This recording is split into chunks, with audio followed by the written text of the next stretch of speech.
You are looking at Julian's pronunciation guide, where we look at how to pronounce better some of the most mispronounced words in the world, like this other curious word. But how do you say what you're looking for today?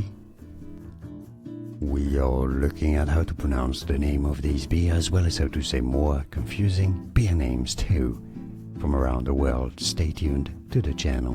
In Czech, because it's a Czech beer, it's not German. Pilsner Urquell. Pilsner Urquell, but the Germans say it rather similarly. Pilsner Urquell. It's easy, and now you know. More beer names for you here to learn more correct pronunciations. Thanks for watching. Here are more videos on how to pronounce more confusing words and names too many mispronounced. Like this video if you found it useful. I appreciate your support. I'll see you soon, and thanks for watching.